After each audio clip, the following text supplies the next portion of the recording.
प्रश्न है न्यूटन को डायन में परिवर्तित कीजिए, जबकि न्यूटन एमकेएस पद्धति में बल का मात्रक है तथा डायन सीजीएस पद्धति में है। ठीक, तो न्यूटन को डायन में परिवर्तित करना है ना अपन को। न्यूटन ही एक न्यूटन, यानी आंकिक मान n1 कितना हो जाएगा हमारा, 1 हो जाएगा। ठीक, और डायन में परिवर्तित करना है, दूसरी पद्धति में निकालना है, यानी n2 का मान हमको ज्ञात करना है। ठीक, अब हमें भौतिक राशियां क्या, बल है, तो बल क्या, विमा पता होना चाहिए। तो बल की विमा आप लोग जानते हैं, निकाल भी से बल बराबर क्या होता है, द्रव्यमान गुणे त्वरण। वैसे होता है m l t की पावर -2, है ना। लेकिन एक बार निकालना सीख लेते हैं। बल बराबर क्या, द्रव्यमान गुणे त्वरण। कुछ विमाएं आपको याद होनी चाहिए जिससे सवाल लगाने में क्या आसानी हो जाती है। अब द्रव्यमान की विमा कैपिटल M हो जाएगी, बड़े ब्रैकेट में लिखेंगे। और त्वरण, तो वेग परिवर्तन की दौड़ त्वरण कहते हैं, है ना। तो वेग की में एल टी की पावर -1 और बटे टी, तो कितना, एल टी की पावर -2। यानी जो हमारी बल की विमा होगी वो कितनी होगी, एम एल टी की पावर -2। यदि विमा निकाल कोई दिक्कत हो रही तो आप मेरा वीडियो देख सकते हैं, ठीक, जिसकी लिंक आपको डिस्क्रिप्शन बॉक्स में मिल जाएगी। तो बल की अपन डायरेक्ट भी रख सकते थे यहां पर, एम एल टी की पावर -2। तो एम की घात 1 हो गई, एल की घात 1 हो गई और टी की घात -2 हो गई। n2 बड़ा कितना होता है, एक पद्धति को जब दूसरी पद्धति में चेंज करते हैं तो सूत्र अपन निकाल चुके हैं, m1 अपॉन m2 पूरे की power a, L1 upon L2 पूरे की power b, T1 upon T2 पूरे की पावर c। n1 आंकिक मान कितना हमारा, 1 है।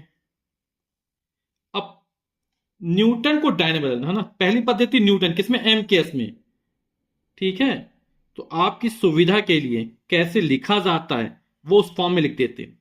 तो पहली पद्धति, तो यहां पे एम द्रव्यमान, द्रव्यमान में क्या होगा, मीटर किलोग्राम सेकेंड, किलोग्राम आ जाएगा। एल लंबाई, लंबाई की मात्रक मीटर, ठीक, एम के पता है मीटर किलोग्राम सेकेंड होता ना, और टी सेकेंड। ये पहली पद्धति की एम केस में थी। अब किस में सीजीएस में बदलना है, तो बटे दूसरी पद्धति आ जाएगी, सीजीएस सेंटीमीटर, मीटर की सेंटीमीटर हो जाएगा यहां पर, ग्राम यहां पर आ जाएगा और सेकेंड। ठीक, इसमें कोई दिक्कत नहीं। अब यहां पर घात है ना। तो यहां m की घात 1 है तो यहां घात 1 हो जाएगी, l की घात भी 1 है, यहां घात 1 हो जाएगी, t घात -2 यहां -2 हो जाएगी। अब किलोग्राम को ग्राम बदल, 1 किलोग्राम बराबर 1000 ग्राम, या 10 की घात 3 भी लिख सकते थे ग्राम। 1 मीटर बराबर 100 सेंटीमीटर, क्योंकि बटे में क्या सेंटीमीटर, सेंटीमीटर चेंज करेंगे अपन लोग।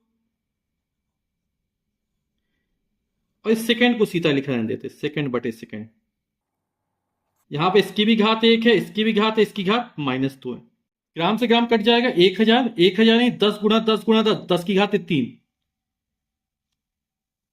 सेंटीमीटर सेंट कट के 100, 100 यानी 10 गुणा 10, 10 दाम 100, 10 की घात 2।